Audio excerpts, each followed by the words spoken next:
처음과 나중이 되시고 모든 언약을 지키시는 우리 하나님께 감사드립니다. 우리 귀한 찬양 하나님께서 받으신 줄 믿습니다. 성경에서 가장 많이 등장하고 언급되는 내용은 하나님의 약속입니다. 하나님의 약속. 에베레스트 톰스라고 하는 미국인은 성경을 27번째 읽는 해에 8,800개의 약속을 발견하고는 옮겨 적는데 1년 반이 걸렸다고 합니다. 어떤 목사님의 설교를 들어보니까 성경에는 3만 개의 약속이 있다고 말하는데, 이와 같이 성경에서 많이 그리고 자주 하나님의 약속을 다루는 이유는 하나님이 어떤 분이신지 우리에게 설명해 주고 있다 생각합니다. 하나님은 우리에게 그렇게 많은 약속을 주실 정도로 사랑하고 계시고, 동시에 그 많은 약속을 조금도 잊지 아니하시고 온전히 성취하실 정도로 하나님은 전능하신 분이시라는 말입니다. 러셀 허먼이라고 하는 분이 계시는데, 이분은 1994년에 돌아가십니다. 미국 분이신데요. 돌아가실 때 이분이 남긴 유언장은 이제 남기게 됐는데, 그 내용 중에 이런 내용이 있습니다. 인근 도시에 24억 달러를 후원하라. 동 세인트루이스에 24억 달러를 후원하라. 일리노이주 동남부 지역에 15억 달러 규모의 프로젝트를 후원하라. 자, 이것도 대단한데요. 연방준비제도에 6조 달러를 기증을 할 테니 미국 부채를 갚게 하라. 이렇게 유언장에 썼습니다. 그러니 이 러셀 허먼이라고 하는 분은 어떤 분이에요? 나라를 참 사랑하는 분이죠. 그 많은 돈을 가지고 나라 빚을 갚으라고 하니, 또 자기가 사는 도시를 사랑하고 주변에 있는 사람들을 사랑하는 사람이에요. 그 많은 돈을 가지고 도우라고 말하니까 말입니다. 그런데 이분에게는 딱 하나의 문제가 있었어요. 그 문제는 뭐냐? 이분이 너무 가난하다는 거예요. 실제로 이분이 남긴 재산이 1983년에 만들어진 올즈 토로나도라고 하는 미국 사람들이 좋아하는 자동차 한 대뿐이었다는 것입니다. 그렇습니다. 이것이 사람의 연약함을 잘 보여줍니다. 우리도 얼마나 많이 공수표를 날립니까? 염려하지 마세요. 기도해 드릴게요. 염려하지 마. 아빠가 있잖아. 염려하지 마. 오빠가 있잖아. 우리 결혼하기 전에는 그러잖아요. 염려하지 마. 네, 이러면서 손에 물 한 방울 안 묻혀줄게. 네, 뭐 1년도 안 가죠. 그런 약속이. 그렇습니다. 내가 내 가족을 사랑하지만 부모가 아무리 내 자녀를 사랑하고 또 자녀들에게 잘해주고 싶은 마음이 있지만 능력이 안 되는 게 우리의 고백 아니에요? 우리가 내 배우자를 사랑하지만, 내 부모님을 사랑하지만, 내가 조국을 사랑하지만, 그러나 내 힘이 너무 미약해서 그 약속을 이룰 만한 힘이 전혀 없다라는 걸 우리가 늘 느끼는 바 아닙니까? 그러나 하나님에게는 이런 일이 일어날 수도 없고 일어나지도 않지요. 그분은 세상을 창조하셨고 모든 만물을 통제하시는 하나님이시고, 게다가 그분은 선 자체이시고 그분은 사랑 자체이십니다. 그분의 말에는 과장법이 없습니다. 그분이 우리에게 주실 때에 비유법은 있다 할지라도 과장법은 없어요. 그분의 말씀 중에 어떠한 것도 거짓이 없습니다. 완벽히 우리와 다른 그러한 약속의 주관자가 되시죠. 그런 점에서 저는 이렇게 생각을 합니다. 기독교 신앙의 핵심이 뭐냐?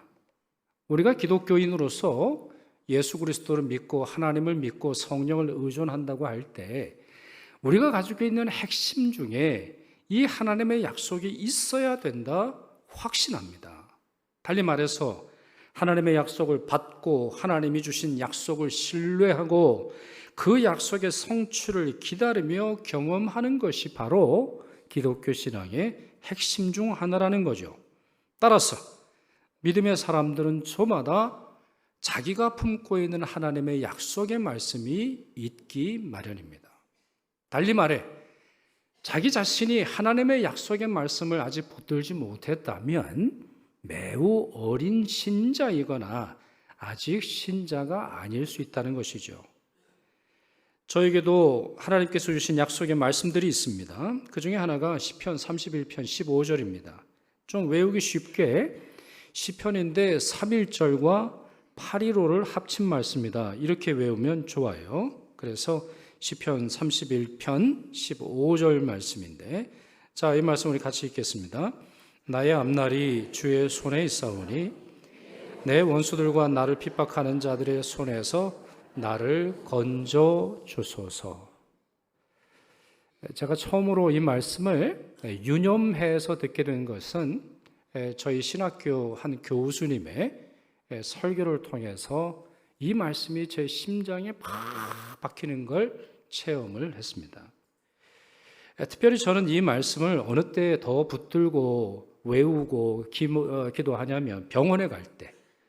여러분 병원 가보신 분들은 아시겠습니다만 아플 때 보면 긴 말씀보다는 짧은 말씀이 훨씬 좋지요.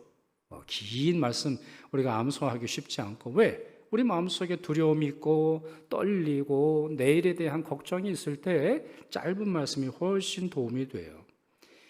2015년입니다. 제가 처음으로 전신마취라는 걸 해보고 암 제거 수술을 하고자 차가운 수술실에 누웠습니다. 참 수술실 참 왜 이렇게 차가운지 모르겠어요. 그냥 기온도 썰렁하지요. 뭐 주사 놓는 것도 썰렁하고 다 그냥 차갑잖아요. 얼마나 서럽고 얼마나 두려웠는지 모릅니다. 자, 그런데 온갖 상상과 염려가 제 머리를 휘몰아칠 때 이 말씀이 저에게는 큰 힘이 되었습니다. 이 시편 31편 15절 말씀을 암송하고 기도할 수 있었는데요. 나의 앞날이 주의 손에 있사오니 이 수술의 위험으로부터 나를 건져 주소서. 이것이 저의 기도의 방법 중에 하나입니다. 앞에 나오는 내용과 뒤에 나오는 내용은 동일해요. 다시 슬라이드 보여주시면 나의 앞날이 주의 손에 있사오니 나를 건져 주소서. 이것은 동일하게 하고 그 가운데 있는 내용들은 제가 처한 상황을 그 안에 넣습니다. 나의 앞날이 주의 손에 있사오니 이 경제적인 어려움에서 나를 건져 주소서. 이 건강의 문제로부터 나를 건져 주소서.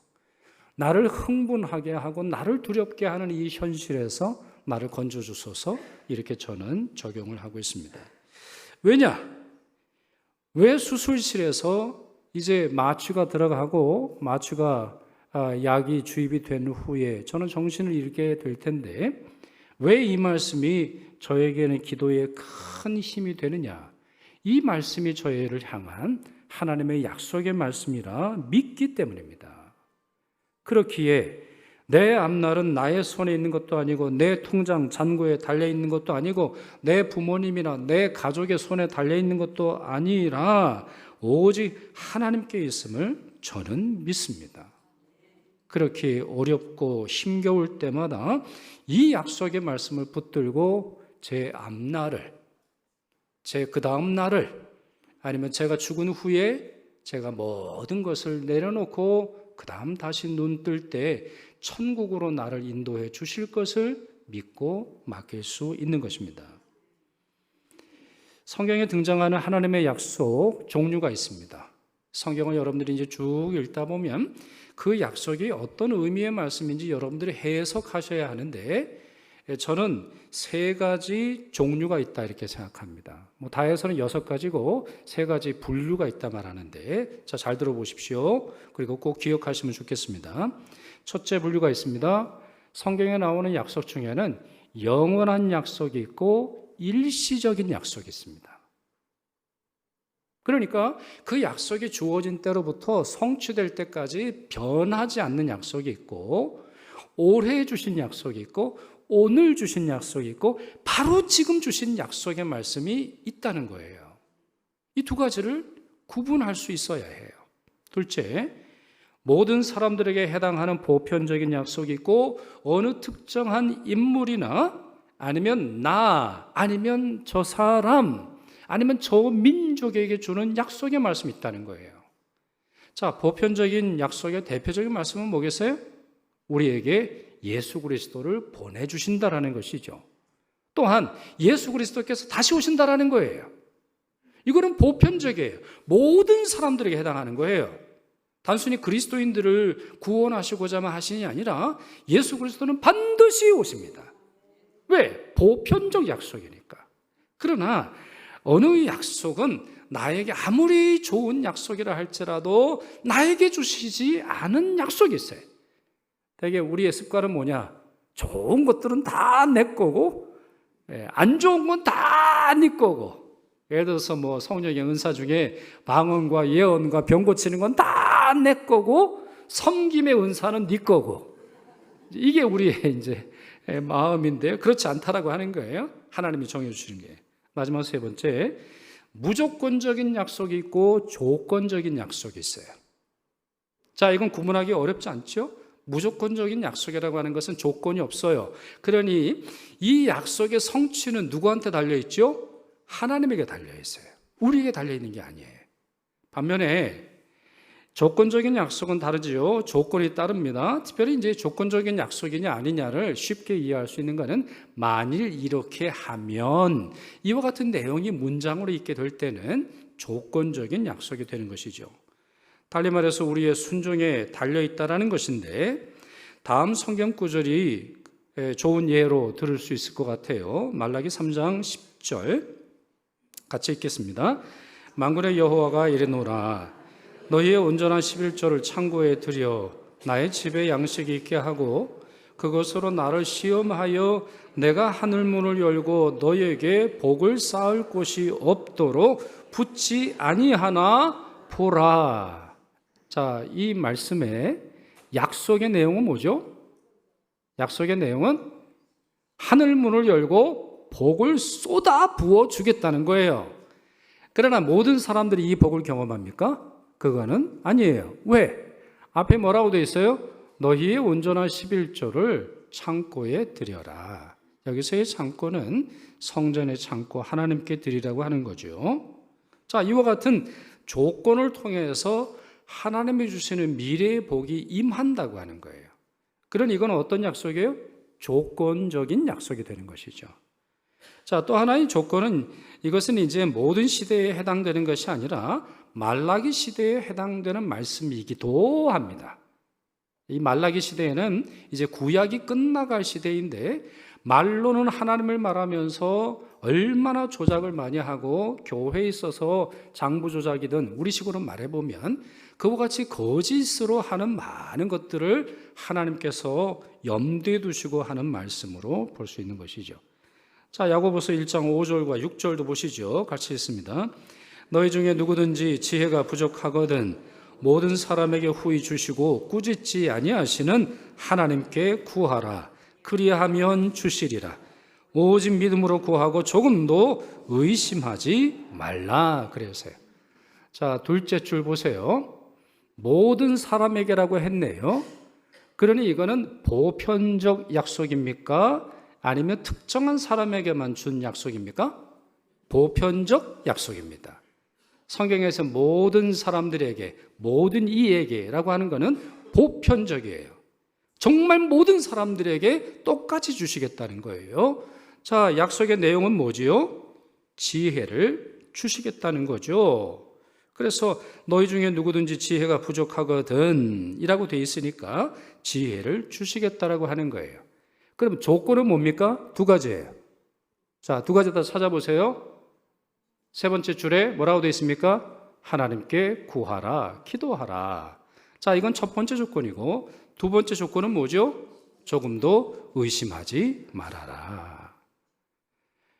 여러분, 기도할 때 예전에도 제가 설교 중에 말씀을 드린 바가 있는데 기도할 때 믿음으로 그 기도의 내용을 나 스스로 확신하는 것은 생각보다 중요합니다. 반대로 말해보면 아무 생각도 없고 아무 느낌도 없고 하나님을 신뢰하지도 않으면서 실제로는 기도가 끝난 다음에 내가 뭘 기도했는지조차 모른다면 그 기도는 허상입니다. 우리 머리를 그렇게 묶고 오신 분이 계신지 모르겠습니다만, 자, 옛날에 중학교인가요? 우리 고등학교인가요? 보면 이렇게 머리를 따으셨죠? 우리 여자들 보면 자, 머리를 닦고 나서 마지막에 뭐 합니까? 그 머리를 묶어야 됩니다.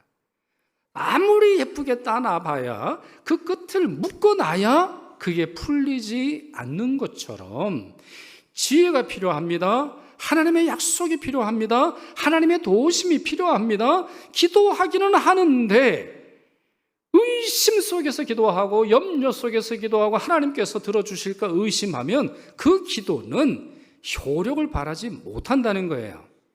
그러면 이렇게 말할 수 있는 이유는 어디 있습니까? 말씀에 그렇게 돼 있잖아요. 두 가지 조건이 충족이 되어야 내가 너희에게 지혜를 준다, 이런 말씀을 하셨기 때문이라는 거죠. 이러한 조건의 약속의 예가 성경에 많은데 오늘 본문에서 우리는 그 좋은 모범을 확인해 볼 수 있습니다. 더 상세히 말해서 고린도에서 적용이 되는 일시적이고 개인적이며 바울의 순종이 필요한 조건부 약속을 찾아볼 수 있다는 거죠. 바울이 고린도라고 하는 도시에 도착을 했는데 여러모로 힘들었습니다. 정말 힘들었어요. 바울의 2차 선교가 이제 고린도까지 진행이 되는데요. 이때 너무너무 힘들었습니다. 정확하게 무엇인지는 알 수는 없으나 어느 정도 힘들었는지는 파악할 수 있는데 고린도전서 2장 3절 보십시오. 내가 너희 가운데 거할 때에 약하고 두려워하고 심히 떨었노라 그랬어요. 여러분, 바울 같은 사람은 참 초인과 같은 열정적인 사람이고 담력도 대단한 사람인데 뭐라고 말했다고요? 약하고 두려워하고 심히 떨었어요. 너무 걱정될 정도로 떨었다라고 하는 거예요.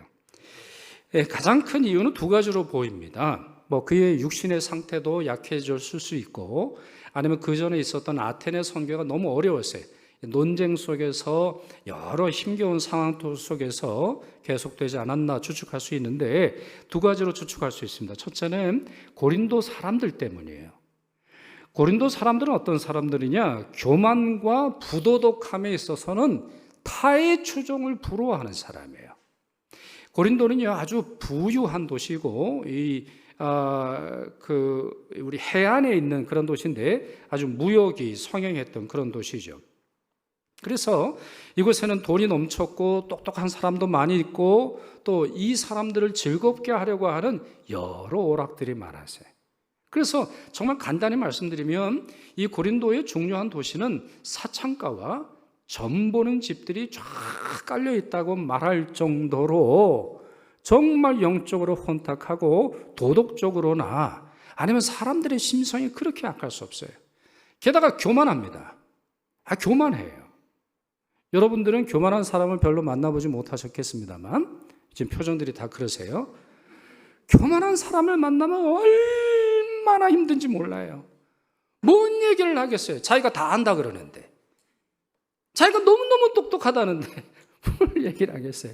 복음을 얘기한 데를 듣겠어요? 누가 얘기한 데를 귀를 들으면서 저 사람의 말이 그런가 보다 이러겠습니까? 자기 속으로 어떻게 반격을 할까? 어떻게 흠집을 잡을까? 이걸 생각하는 사람들과 대화를 하는 것조차 정말 어려운 일이 없는 것이에요. 자, 이와 같은 부도덕함과 교만함은 사도 바울의 마음을 너무 힘들게 했을 거예요. 또 하나, 당시의 정치적인 상황이 굉장히 안 좋았습니다. 기독교에 주후 50년경에 클라우디우스라고 하는 로마 황제가 아주 유명한 칙령을 내립니다. 나사렛 포고령, 또 나사렛 칙령이라고 부르는데 이 칙령의 원본은 아니겠습니다만 프랑스 파리의 루브르 박물관에 가보면 그 칙령의 일부분이 보관이 되어 있습니다. 그 내용은 뭐냐? 간단합니다. 예수를 믿다가 죽은 사람들의 무덤을 파손하거나 회파하지 말아라. 다시 말씀드립니다. 나사렛 칙령의 핵심은 뭐냐? 나사렛 사람, 특별히 이제 나사렛 사람에 더 해당이 되는데 나사렛 사람인 예수를 믿다가 죽은 사람들의 무덤은 건드리지 말라는 거예요. 자, 이 칙령의 배경을 설명을 드릴게요. 이미 50년 정도가 되었을 때 로마에까지 복음이 전해집니다. 누가 복음을 전했는지는 알 수는 없어요. 이제 예루살렘 교회가 박해를 받음으로 말미암아 세상에 막 성도들이 흩어지지 않았어요? 그래서 안디옥 교회가 아주 중요한 교회가 됐다는 거 여러분 기억하실 텐데, 그런데 기록되지 않았을 뿐 로마에도 복음이 전해졌어요. 이 복음을 누가 들었느냐? 황제가 듣습니다. 아니, 들어보니까 예수라고 하는 사람이 부활하면 그가 온 땅을 다스리시는 세상의 왕이 될 것이라고 하는 이야기를 듣고 마음에 두려움이 생겨요. 그래서 나사렛 사람 아니면 나사렛 예수를 믿는 사람들의 무덤은 건드리지 못하도록 했어요. 왜? 건드렸다가 부활하면 난리가 나니까. 건드렸다가 부활하면 로마로 와가지고, 로마 도시로 와가지고는 왕이 됐음을 선언하게 되면은 사람들의 마음이 거기로 확 쏠릴 걸 두려워함으로 말미암아 나사렛 칙령, 나사렛 사람들의 무덤은 건드리지 마, 나사렛 예수를 믿는 그리스도인들의 무덤도 건드리지 마, 이와 같은 법령이 내려지게 되는 것이죠. 결국 유대인의 문화와 전통을 존중합니다. 이 일 이후에 유대인들이 힘을 얻고 그리스도인들은 쫓겨다니기 시작합니다. 특별히 로마에서 완전히 추방을 당해요. 그리고 얼마 있고 나서 네로가 황제였을 때 로마 대화재의 책임을 그리스도인에게 전가합니다. 그렇게 됨으로 말미암아 온 세상에 흩어져 있는 교회와 성도들이 큰 박해를 당하게 되는 것이죠. 그 일부분을 사도행전 18장 오늘 본문에서 설명을 해요. 고린도로 이주한 아굴라와 브리스길라 부부가 이와 같은 나사렛 칙령 때문에 오게 되었다라고 하는 말이 나오는 걸 볼 수 있습니다. 그렇습니다. 사회적으로, 영적으로, 윤리적으로, 신체적으로, 심리적으로 사도 바울은 너무 다운이 되어 있었어요. 너무 힘들었어요. 이럴 때 주님께서 돌파구를 열어주셨습니다. 오늘 본문 9절과 10절입니다. 같이 읽습니다. 밤에 주께서 환상 가운데 바울에게 말씀하시되 두려워하지 말며 침묵하지 말고 말하라. 내가 너와 함께 있음에 어떤 사람도 너를 대적하여 해롭게 할 자가 없을 것이니 이는 이 성중에 내 백성이 많음이라 하시더라. 아멘. 여러분도 아멘입니까? 아까 제가 설명 안 드렸고 나중 기회에 말씀드리려고 하는데, 아까 하나님의 약속을 분류하는 3가지 분류 그리고 6가지의 내용이 있잖아요.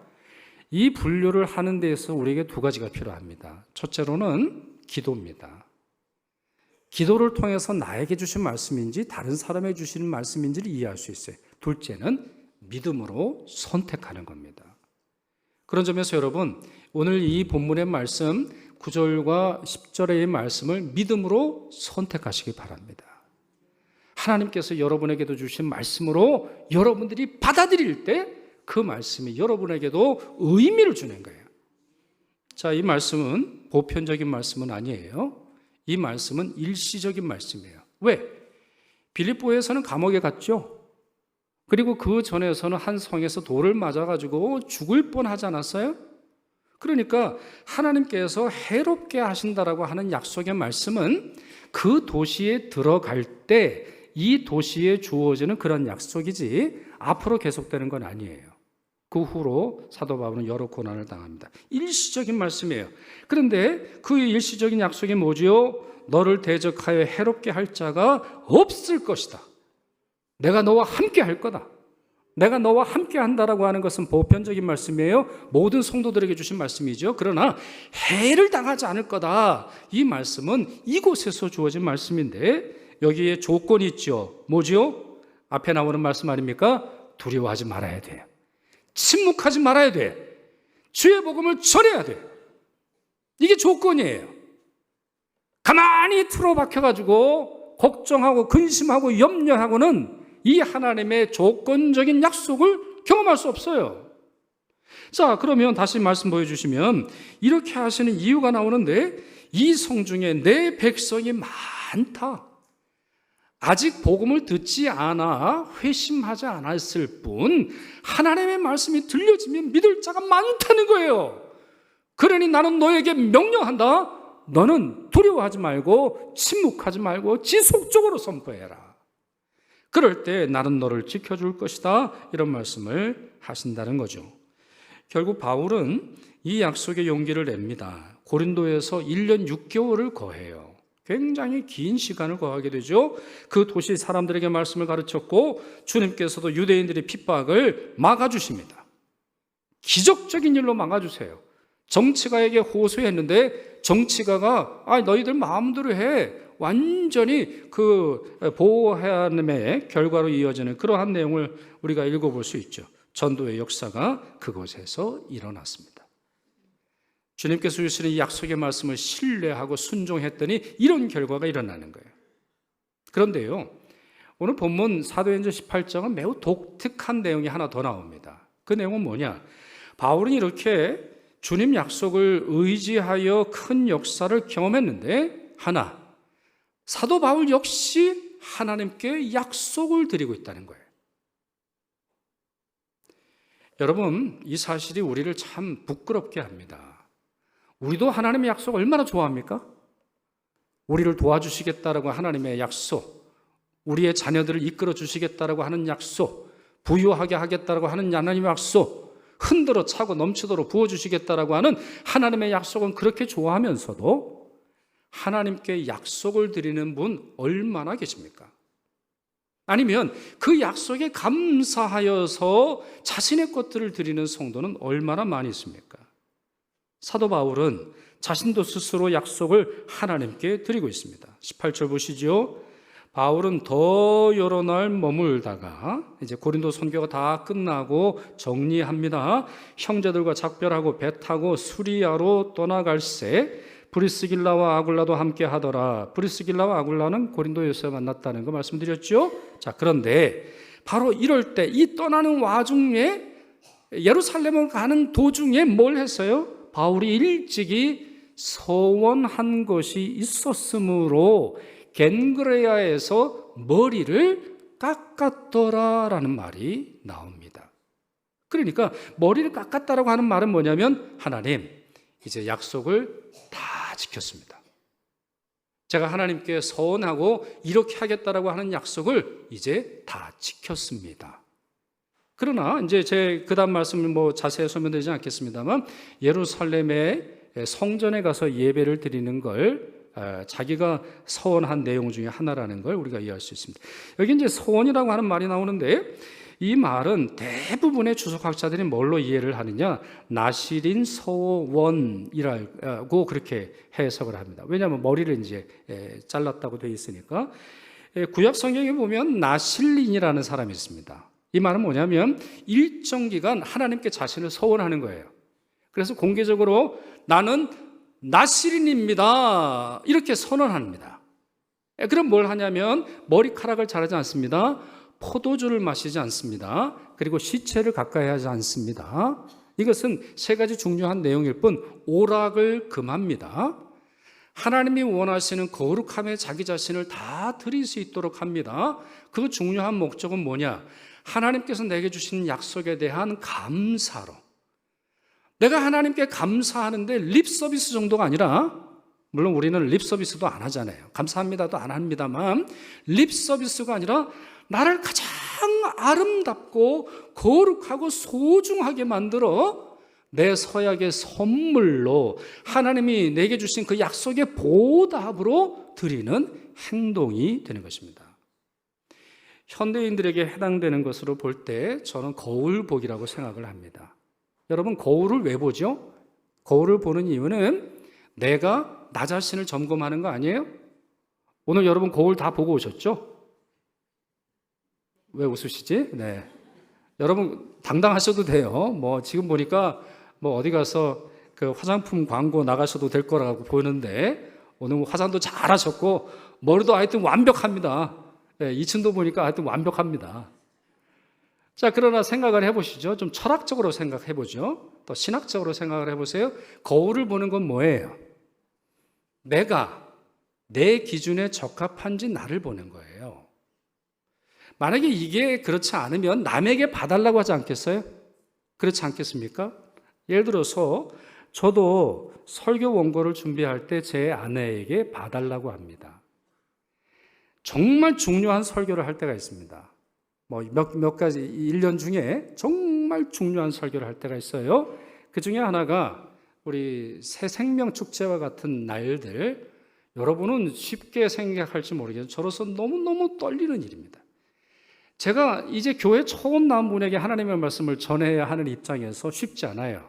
그래서 제 선배나 멘토에게 설교 원고를 드리면서 한번 읽어봐 달라, 조언해 달라 요청을 합니다.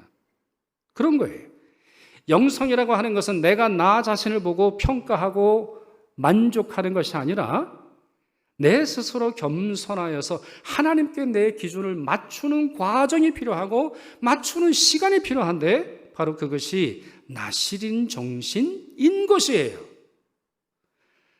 사도 바울은 이 고린도 선교에서 그 나실인으로 살았던 것이 분명합니다. 고린도에서 그 혼탁한 곳에서 그 더러운 곳에서 우리 대부분은 우리의 실수와 우리가 한 일에 핑계를 대기 위해서 요즘 그래요. 요즘 서울이 그래요. 요즘 이렇게 안 하면 사업이 안 돼요. 요즘 이렇게 안 하면 우리 생활할 수가 없어요. 얼마나 많이 시대와 상황을 변명합니까?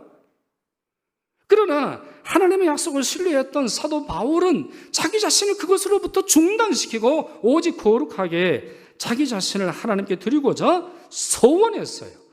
약속했다는 말이죠. 참 성도는 이렇게 살아갑니다. 하나님의 약속을 의지할 뿐만 아니라 그 약속에 감사하여 스스로 하나님께 약속하는 사람이죠. 율법적으로 아니라 강요되어서가 아니라 감사하는 마음에 스스로 약속하는 사람이라는 말입니다. 시편 116편 12절에서 14절 같이 읽겠습니다. 내게 주신 모든 은혜를 내가 여호와께 무엇으로 보답할까?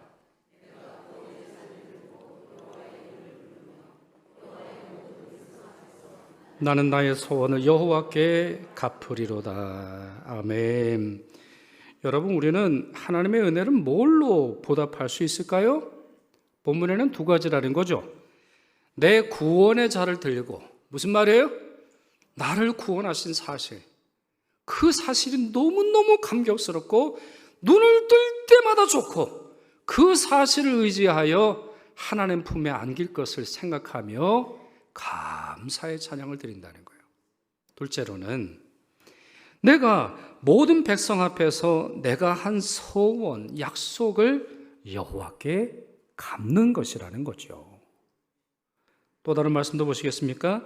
시편 15편 1절에서 4절 말씀입니다. 이 말씀도 같이 읽습니다.